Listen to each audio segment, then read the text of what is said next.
Start like now. I'm Bob Darrell. I'm an alcoholic. Hi, Bob. Welcome back. Now, since there's not everybody's here, I can unleash the secret. Yes. I'm such a wise guy. Before we move on to step 8 and 9, which I think are the really big deals in AA, I wanted to comment on the 7-step prayer in the middle of page 76. And it is a reminder when we say to God, I am now willing for you to have all of me, good and bad. I pray that you now remove from me every single defect of character which stands in the way of my usefulness to you and my fellows. Grant me strength as I go out from here to do your bidding. Amen. We've then completed step 7. I'm not asking him for anything that will serve me. That Alcoholics Anonymous is not a selfish program. It's not a self-help program. It's not a program of self-improvement. It's a program of self-abandonment and service. I'm asking God to take the things away that stand in the way of my usefulness, period, and I don't even get an opinion of what those are. I am advocating along with my will, my judgment and perception and opinion of everything, and now it's in His hands. And I just trust that He will remove the things that stand in the way of me helping His kids. And I think Alcoholics Anonymous is a process by which I am divinely crafted by my sickness and defects to be uniquely and divinely useful to other people that are exactly like me. And that's why in Alcoholics Anonymous it says later on that our real purpose is to fit, and sometimes I think, and refit ourselves to be of maximum service to God and the people about us, because we have a primary number one purpose in Alcoholics Anonymous, and that is to help other alcoholics, people like us. And in the carrying out of that primary purpose, I get free from the bondage of self. And I get free from me, and God's able to move in my absence and start doing amazing things in my life. Amazing things. No one in Alcoholics Anonymous is rendered white as snow. Not even Bill Wilson. I have a tremendous letter here written to. It was a response written from Bill Wilson to a group in Chicago that really raked Bill over the coals and took his inventory very harshly. And Bill was not perfect, but in his imperfection, he had a degree of humility that is just amazing. And here's his response to being raked over the coals. And listen to what he says to this group in Chicago in 1960. He says that you seem disillusioned with me personally. Maybe a new and painful experience for you, but many members have had that experience with me. Most of their pain has been caused not only by my several shortcomings, but by their own insistence on placing me, a drunk, trying to get along with other folks upon a completely illusionary pedestal, a station which no fallible person could possibly occupy. I'm sure you'll understand that I've never held myself out to anyone as either a saint or a superman. I have repeatedly and truthfully said that AA is full of people who have made more spiritual progress than I ever or can make. That in some areas of living I have made some decided gains, and in others I seem to have stood still, and in others I may have even gone backwards. I am sorry you are disillusioned, but I am happy that even I have found a life here. Bill Wilson, 1960. He never defended himself once. When you're surrendered, you don't have to be defended. That's where the real humility is. Humility is not in perfection. It's in an honest recognition of God's grace in your life and who you are. And what a tremendous thing. And Bill, like anyone who, if you, and I know that there's people in this room that do a lot of service, and if you do a lot of service consistently, somewhere along the line you realize you've got a target on your back. And that's just the way it is. And people will fire at you, and they'll accuse you of doing it for wrong reasons, and they'll accuse all kinds of stuff. My sponsor is Clancy. I go travel around the world, and I mention his name, and people just will go out of their way to tell me, and they've never met him, but they got all kinds of judgments against him. I said, well, you ever had coffee with him? Well, no, but he's a blah, blah, blah, blah. I said, really, is he? What's your source of information? Oh, I just know. Really? Wow. Psychic members of AA. I worked on the docks in Maine and on lobster boats for a while, and it was years ago when I was drinking. Good job for a drinker. And on all the lobster boats, they have a basket that's about this high and about this big around. And what happens is when we pull the traps, we get crabs get in the traps. And the lobster fishermen don't want the crabs. So they just throw them in this bucket. And it will fill up in a day. It'll have like 150, 200 crabs. And they don't put a lid on it.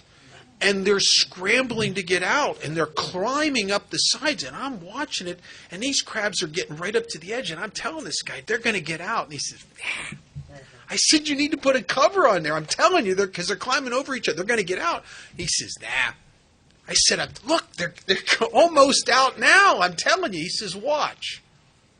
I started watching. Every time a crab would get right to the point where it's just about to get out, the other crabs couldn't stand it, and they'd pull him back down. I think this is one of the biggest crab pots in the world right here. So when it says, are you willing to go to any lengths to serve God and help his kids? Sometimes you have to be like Bill Wilson. You have to get people to take shots at you. We never defend ourselves. We just look to the next person we can help. Now I get to talk a little bit about Step 8. I think this is the hardest thing we ever do. I mean, objectively, up until this point in the process, there's nothing I've really had to do that puts me at very high risk. I mean, I've had a little bit of risk in the fifth step, but, we check these people out. We're pretty sure. We're not taking our fifth step with a gossip. We've checked it out. We've minimized our exposure here pretty good. But step 8 and 9, man, going out and seeking out all the people I've ripped off, the guys I've dimed out, the people I've really hurt and stolen from. I got situations that were going to put me in prison. And people are talking about me facing all this stuff. And I would hear people talk about amends. I just want to bolt out of AA when I was new. It was just too big. It was too much. I can't. First of all, I'm not going to live long enough to ever make enough money to pay back what I owed. It's more money than I will make in a lifetime. I mean, for God's sakes, if I knew I was going to have to pay this stuff back, I wouldn't have stolen so much. I mean, that's really. And my experience with looking at Step 8 and 9 as a newcomer was very similar, I would imagine, to this experience of a kid, say, in the 4th or 5th grade that were to sit down and look at the exams he must pass in order to graduate from high school. A kid in the 4th or 5th grade looking at those exams is going to feel like he might as well just quit school. I'm never going to understand those questions. But a funny thing happens if he shows up every day and does his next assignment and his next homework. By the time he gets to the end of the 12th grade, he has everything in place within him to pass those tests. And Alcoholics Anonymous is a synchronistic place. We talk in AA about the realm of the spirit. In the realm of the spirit, the impossible just takes a little longer. We have a principle called synchronicity that Carl Jung was the first person to ever talk about it. And a synchronistic universe is a universe that is ultimately accommodating. It's a view of a universe that, let's say you're at point A and you need to get to point B and you can't. There's an abyss between A and B that makes it impossible. Throw your hands up. It's hopeless. I can't get there, and yet I need to get there. From the moment of desire, and the word desire comes from two Greek words that have passed into the Old English that means of the Father. From the moment of desire, the universe starts rearranging itself slowly until the impossible becomes possible. You don't have to sit in AA meetings very long to hear synchronistic stories of God's grace, of people that could never, had restraining orders, never see their kids, and now did you see them in the meeting? They had their kids with them. And you hear, that was impossible. We hear stories. We take it for granted, the miracles in AA. How many times we hear people say, you go to coffee with a bunch of people and say, hey, remember Joe, the guy who's living in the bushes behind the AA club? Yeah. Did you know he bought a house? Yeah. What's for dinner? I mean, it's almost blasé after a while. But God's grace works. And Alcoholics Anonymous, that fear that I had of facing the amends, but I had nowhere to go, has been with us ever since the beginning. As a matter of fact, I believe that Alcoholics Anonymous was actually formed on one man's 8th step. In Mother's Day weekend, 1935, a desperate stockbroker who was sober less than 6 months, I think 5 months probably, I just had his whole world fall apart. His one chance to get back on his feet. He had no sponsor, no AA meetings, no nothing. He's in a strange town. He's just about out of money. He has enough for maybe to get drunk if he wanted to, but not even really enough to pay his hotel bill and get back to New York. And he believed something. He believed that maybe if he could find someone to help, he would be okay. And he started calling people, and he found this woman who knew a doctor who really was in bad shape, and he couldn't see that doctor at the moment. He was taking a nap under the dining room table, but he said, tomorrow, come by, I'll get him over here. You come over to the Cyberling Gatehouse where I'm living now, and she was estranged from her husband living in the gatehouse, and I'll have him here. And they came over there and met. He didn't want to go. His son, Smitty Jr., was a really good friend of mine. He'd spent time at my house at a couple of occasions, and I used to love to hear him talk about the stories. He drove the car with his dad in the back seat and his mom sitting up front. His dad didn't want to go. He was guilty. He just drunk up Mother's Day. I mean, he really screwed the pooch on this one. I mean, he was really in a lot of trouble. And Ann was a strong woman, so he don't want to go, but he's going. He's going to go listen to this Yankee talk to him about his drinking. He don't want to go. He said, 15 minutes. Please don't leave me in there more than 15 minutes with that guy talking to me about my drinking. 15 minutes. Yeah. They went into the library, this little tiny room in the Cyberling Gatehouse, and it's almost 4 hours later, I think, that they came out, and Bob came out with his arm around Bill Wilson, and he was lit up.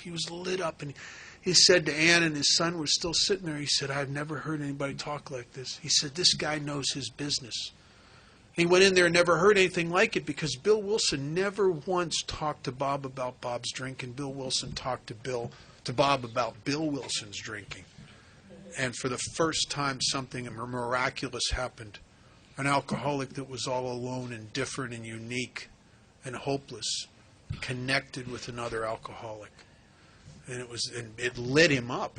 And Bill started outlining this newly formed program he was kind of putting together. He's gleaning from some things Silkworth had told him and things he had found in the Oxford group. And he was putting this deal together.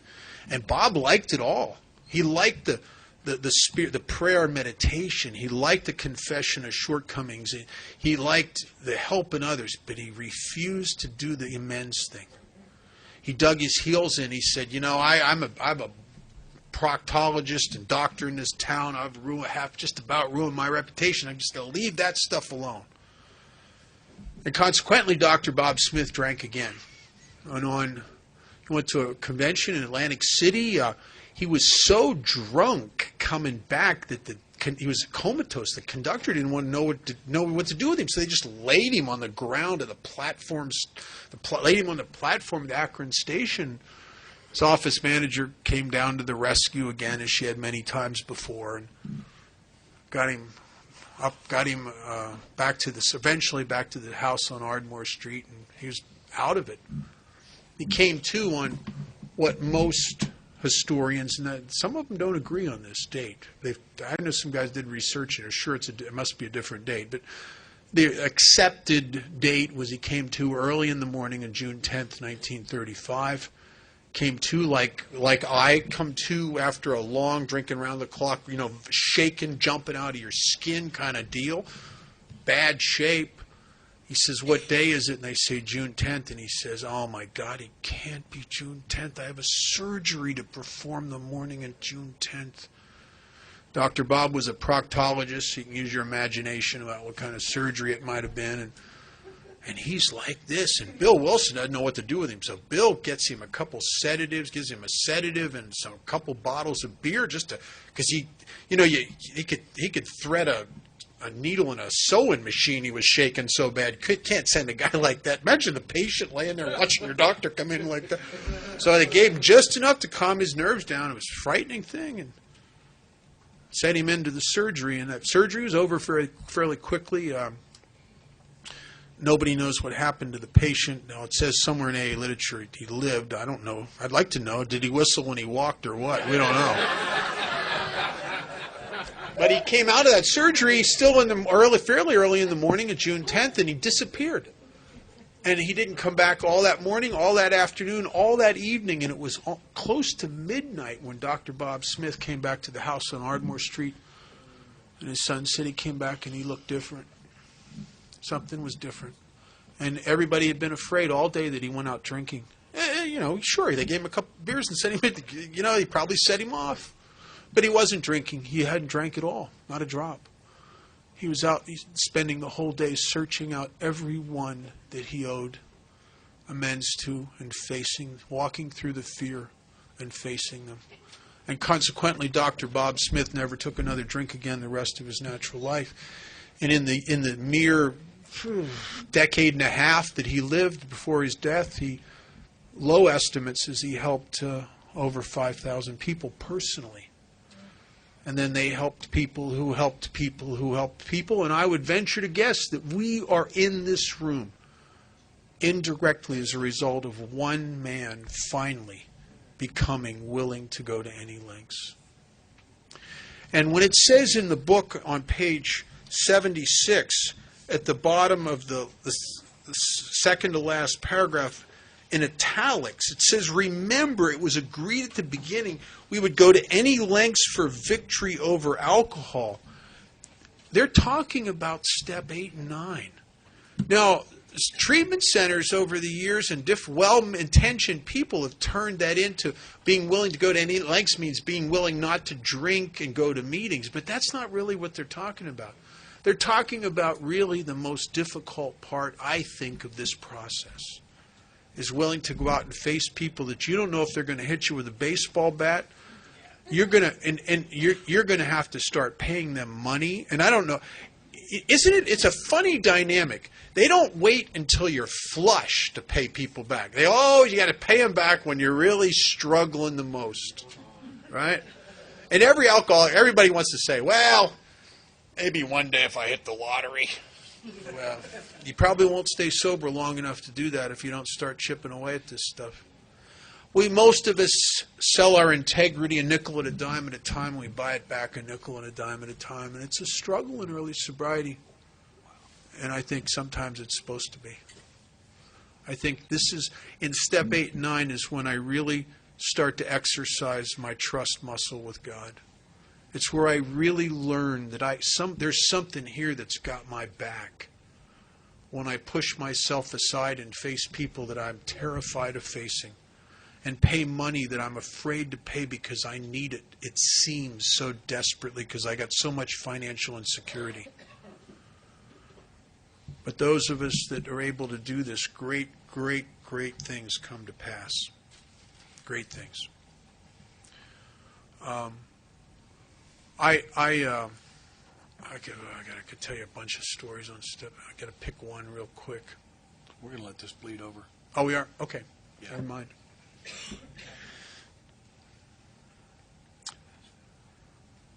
we were willing to go to any lengths for victory over alcohol.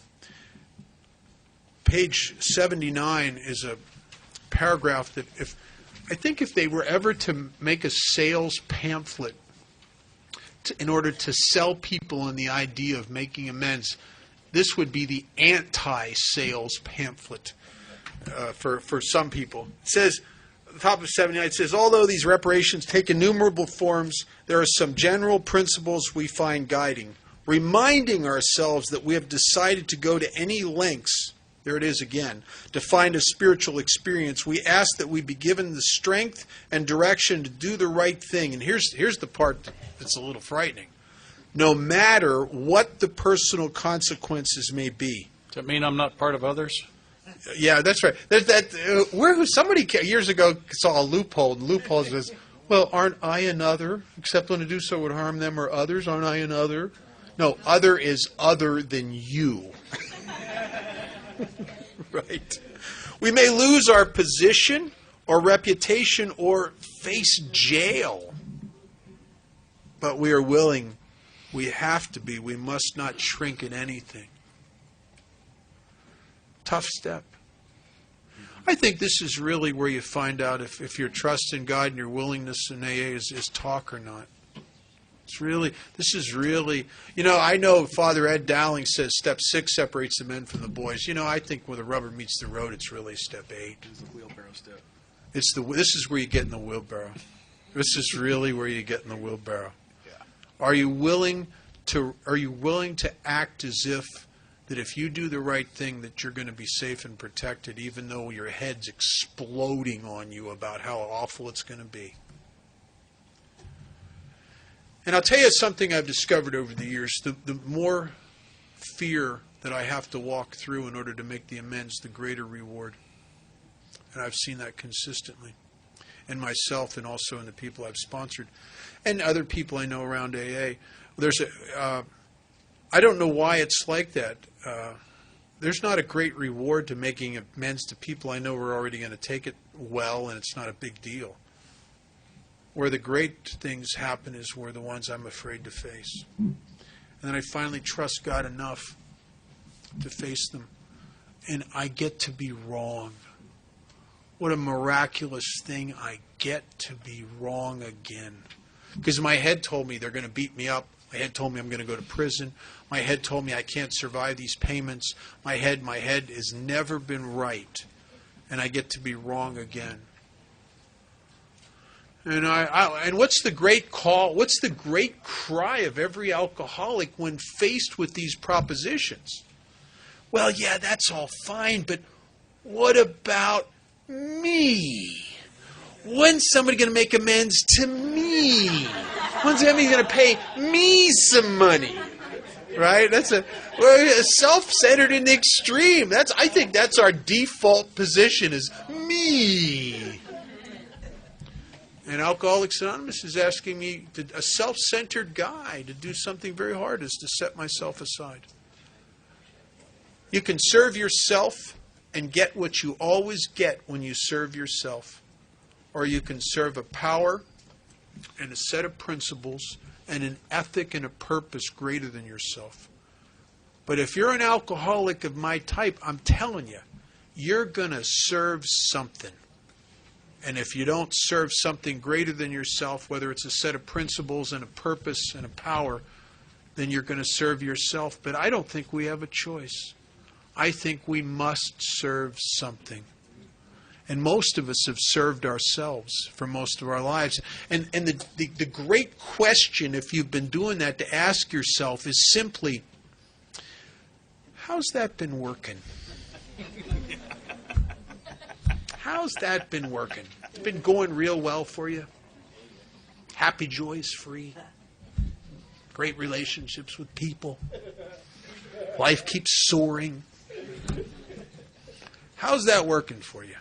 And if you're an alcoholic of my type and you have the spiritual malady I got and you're reaping what you reap, the same thing I reap when I'm running my life on self-will, the answer is, it's not working very well. It's working so good that I was standing on a bridge not too long ago trying to get enough courage to kill myself. That's how well it was working. That's how well it was working. Scott, go ahead. Yeah, thanks, Bob. I was reminded of a great truth in my own case. I heard someone else say one time, when I first got here, what I wanted to do was to work the promises and hope the steps came true. that my history is to find out who I think you want me to be and then go be that. So I hear him reading the 9-step promises, so I'm going to go be the guy that's that way. See, because I don't have any idea what I'm doing. And twice in this chapter, it references this idea of going to any lengths. I've been to a lot of meetings that talk about going to any lengths, and it misses, I think, what's a relatively important piece of that same sentence on page 58. It says, if you've decided you want what we have and are ready to go in to get it, then they tell us what that length is. It says, then you are ready to take certain steps. I wonder what steps they could possibly be referring to. Is there any chance at all that it's these 12? that is the any length that we're talking about. I find 5 prayers in the reading. The text sort of blends steps 8 and 9 together. I find 5 prayers. The first one's on page 76. Immediately before that,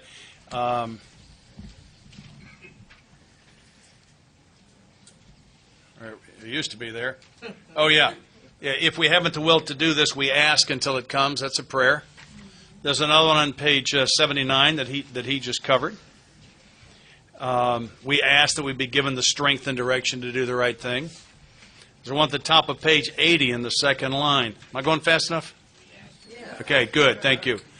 Good. If we have obtained permission, consulted with others, ask God to help, and the drastic step is indicated, we must not shrink. This is where somebody else could be involved. There's another one on page 82, about 8 lines down. This one's one of my favorites. What a perspective. Listen to the perspective in this thing. Each might pray about it. They're referencing where somebody's been unfaithful, and now we're trying to come back together. Each might pray about it with this perspective, having the other one's happiness uppermost in mind. What a perspective for prayer. Wow. And then on the facing page, the same distance down, it says, so we clean house of the family, asking each morning in meditation that our Creator show us the way of patience, tolerance, kindliness, and love. So there are 5 prayers that I found. I'm not saying there aren't more. Those are just what I've found so far. This is part of how I work with a new guy on this thing. I remind him, once he's got his 8-step list, and we're going to get down and we're going to go over that list one at a time. I want to know what the harm was you did to this person, because that's what you have to amend, is the harm that you did. A lot of times there are people on this list they didn't hurt. I've had people come up to me and make amends to me because they said I thought I was a jerk in the past. I didn't get much out of that. And so I don't need you to go do that to somebody. What was the harm? And then let's talk about what that amend would look like. What does that look like? And this is red flags, this is me.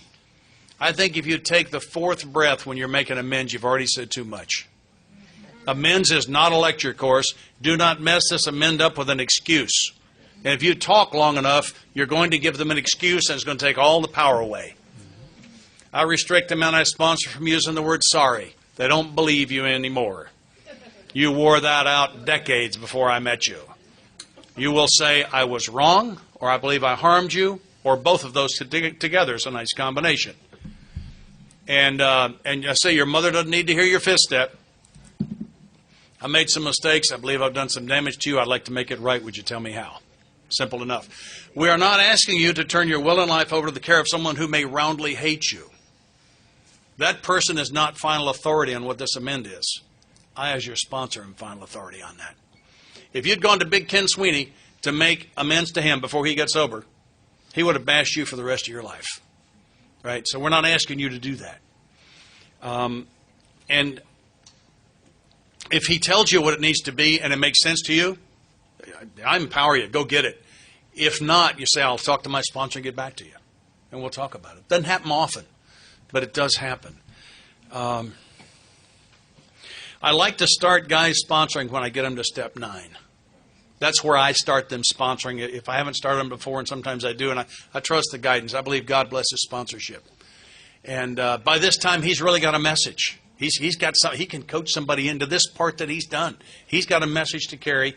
And there's American philosopher named William Glasser said that the human being has these needs: to give love, to receive love, to do something that matters, and to get some kind of credit for having done something that matters.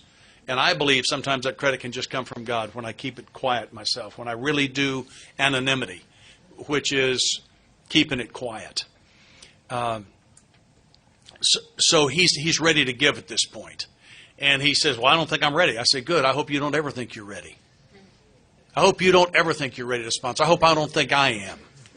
I better get God's help on every one of these. This is important stuff. Now we're going to go, and I'm not going to have any trouble at all finding a new guy for him. They're not hard. Stand in the door at your home group and shake hands. Ask questions. Oh, you don't have a sponsor? Come let me introduce you to your temporary sponsor. He doesn't know he can say no to that. Come here. I got a friend that's been another guy's temporary sponsor for 22 years. They're both still sober. I don't have any problem with that temporary sponsor thing at all. It doesn't bother me a bit. I think it's a wonderful concept. Yeah, because that guy can't make a commitment. He doesn't need a commitment. He needs a sponsor. Temporary sponsor. Change if you need to. It's not a problem with me. Here's your first assignment. Yeah. Yeah, I'll be your temporary sponsor. I'll be glad to.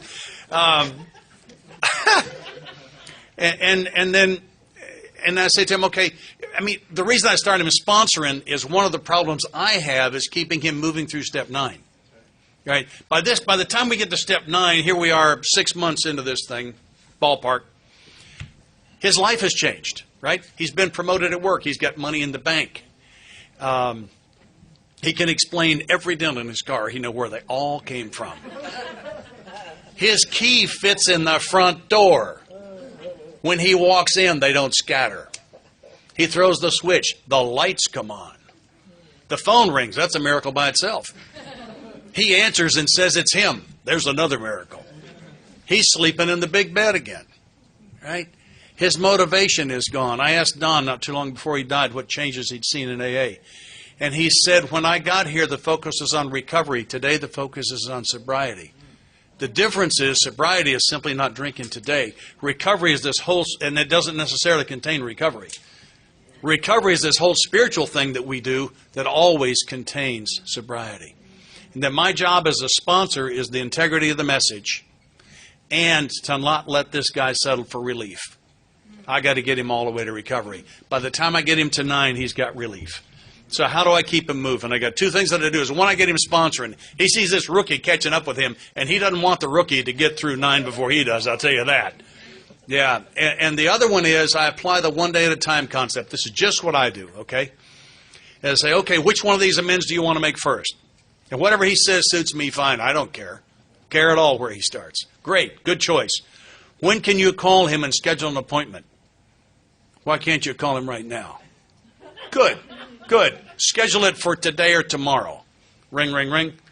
Tomorrow at 2. Great. Call me at 2:30. 2:30. Yeah, ring, ring. Hey, yeah, how'd it go? Oh, great. He didn't even remember who you were? Yeah, well, that'll probably happen again. So the amendment went okay? Yeah, it did. Well, great. Who's next on the list? Oh, yeah, that's a good choice. When can you call him and make an appointment? Why can't you call him right now? Call me right back. I want to know what it is. I want it within 24 hours. Oh, 2 o'clock tomorrow? Good. I'll be looking for a call at 2:30. It's the one day at a time concept applied to making amends. He looks at his list. He says to himself, I can't make 160 amends. I agree with him. He can't. Make one today. We're only 159 days away from finishing this. It's worked for me. Share a couple things that are a little bit controversial. I would prefer not to be controversial, but I have to lay it out, and this is how it is for me.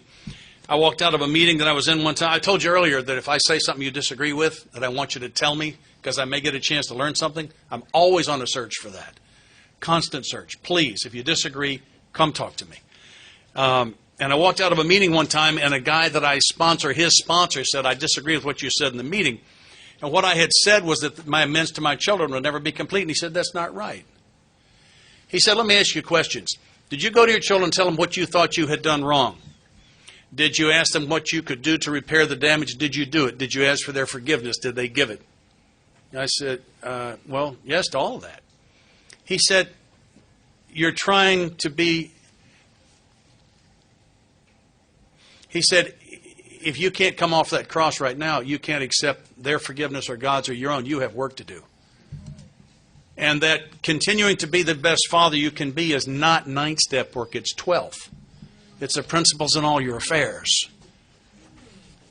And he was right about that. I don't find, I tell you, if your sponsor's got you doing it, I'm in. I don't find living amends in this book. My amends to my children are complete. I'm trying to be the best father I can be to them today. It's not 9-step work. I came down off the cross that day, and I have seen an awful lot of teenage and older children manipulating us into some very sick behaviors under the banner of, you were a lousy parent in the past. And that takes that right out of the equation. I believe this is one of the great truths. Anything that's right for one person involved is also right for everyone that's involved. They may or may not like it, but it is right for them. I quit funding the party for my daughter about 15 years ago. She didn't like it. It was right for both of us. She'll tell you that today. So I'm trying to be the best dad that I can, and that there was a great freedom that came to me with that. And that's why I wanted to share it with you. And I'm gonna get into something else too, and that's I told you the story last night of my white light experience, that my soul hit bottom. I thought about the worst thing I'd ever done. And if you've done this, it's okay with you. It's okay with me. I'm not here to talk about that. What I had done as a young man is I paid for an abortion, and that festered my soul. As far as I was concerned, I'd killed one of my own children. And however you are, well, that suits me. I'm not here to talk about that. This is how it is for me. I'm sharing this only in hopes that somebody else who needs to get free will be able to. And I used to drink that away, the what-ifs that come behind that. And I used to drink them away. And I'm laying there in the treatment center, and I can't make it stop. And that's when my soul screamed for forgiveness and got it. And I get to step 8, and I owe amends to an unborn child, and I don't think it can be done. And I have been in the hands of big book people since my early days. Thank God. This is page 83. Some people cannot be seen. We send them an honest letter. And I was with people that knew that. And I was sat down and shown how to write that letter. I have captured it. I have written it down. I've got handouts if you want one. As we discovered earlier today, although there's writing involved in step 4, the writing isn't the significant piece. It's the observations and prayers that are life-changing. In my experience, this letter, whether it's an unborn child, a grandparent, a sibling, anybody that's gone, this letter is not about writing. It is about tears. I got to you unable to cry. And there was a very masculine man in my home group, and he was crying in almost every meeting.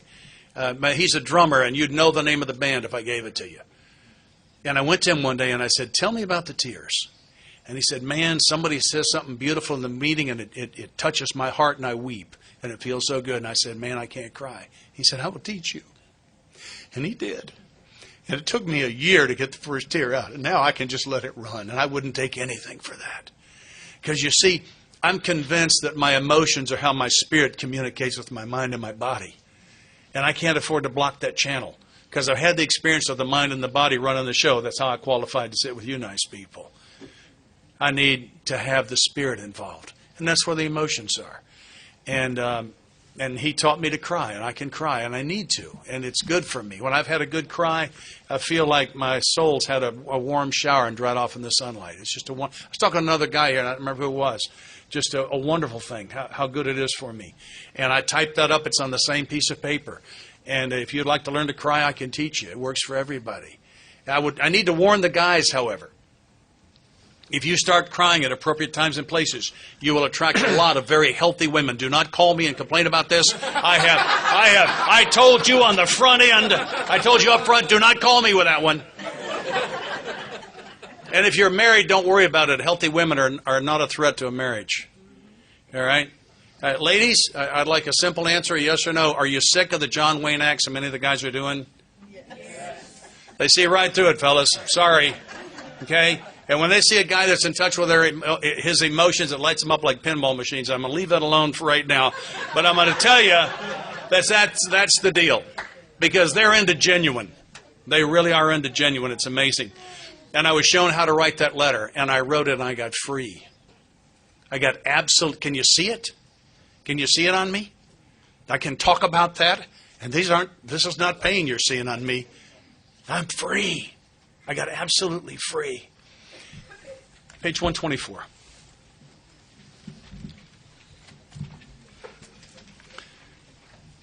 This painful past may be of infinite value to other families still struggling with their problem.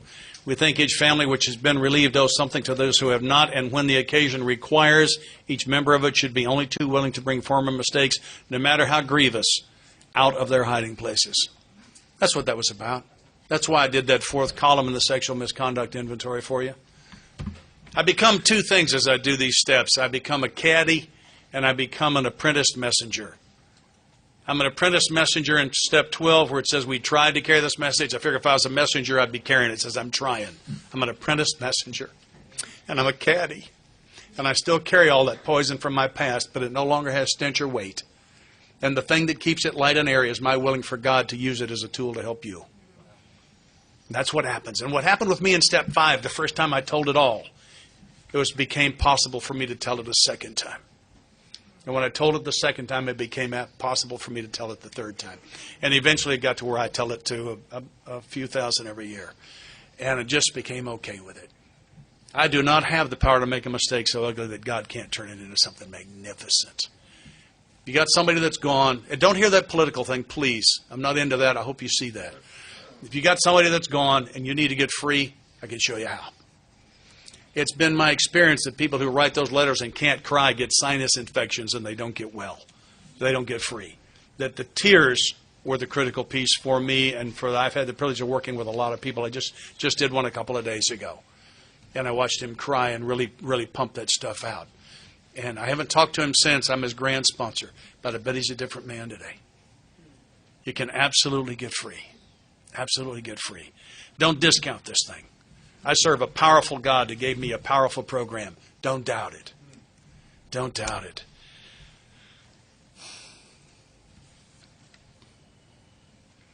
One of the difficult ones for guys, and I'm doing this the best I can, and I'll appreciate coaching if somebody has some, is if he has availed himself lightly of some lady's charms, is how do you go back and make amends for that without making her feel cheap? This is the best I can do with it. The first thing is you make sure that you're not going to do any harm on the way in. If she's married, then you find some woman to make the approach kind of thing. And sometimes the best thing you can do is leave it alone. But I believe the thing that I say, what I have said is, I wasn't as good a friend to you as I could have been, and I'm ashamed of that, and I think I've done some damage. I'd like to repair it. Can you tell me how? That's enough. That's enough. This is not a lecture course. This is a gift from Miss Linda. She had been in Al-Anon a number of years. She had completed her 9th step, was sure she had, and she got to 9 again and couldn't get past it and prayed, was given a gift that she calls good amends. And she and I have talked. She's going to tell her story tonight at 7. She asked me to do this piece because I always do it when Bob and I do this. And that is, I think of all the sins of commission, the things I did that hurt people. The thing I miss is the things I should have done that I didn't do. And that is typically to say thank you. She went back and thanked a high school teacher that got her off the back row, got her in school affairs, and probably prevented a teenage suicide. And I went back and thanked my major professor in college. And went back and thanked the guy that taught me to fly that set up my Air Force career. He set it up. I'm a distinguished graduate of Air Force pilot training. That's top 10%.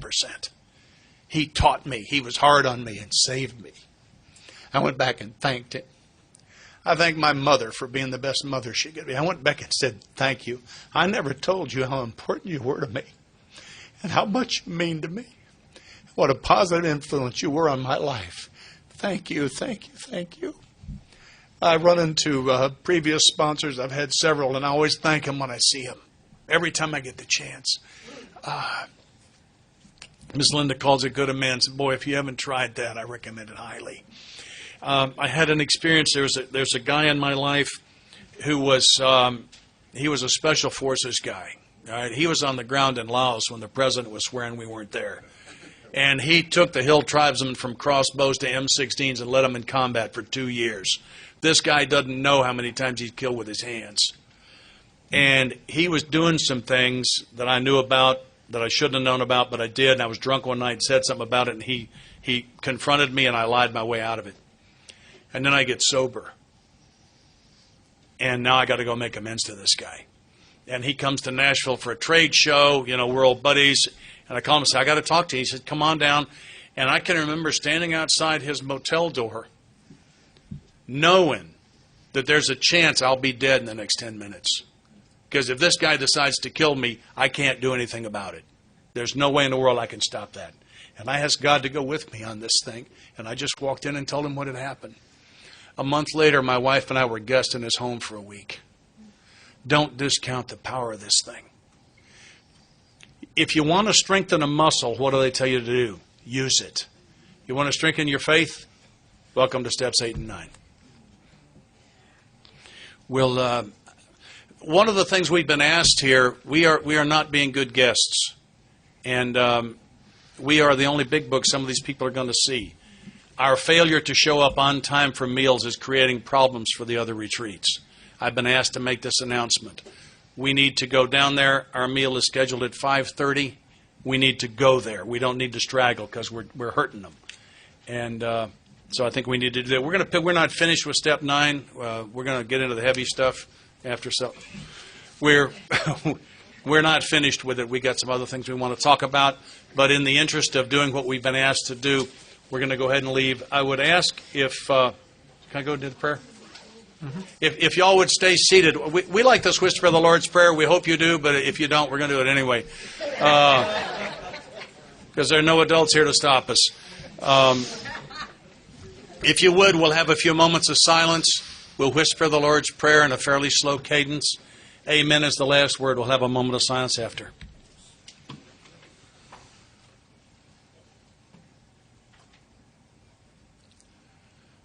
Lord's Prayer. Our Father, who art in heaven, hallowed be thy name. Thy kingdom come, thy will be done, on earth as it is in heaven. Give us this day daily bread, and forgive us our trespasses, as we forgive those who trespass against us. And lead us not to temptation, but deliver us from evil. For thine is the kingdom, power, and the glory, forever and ever.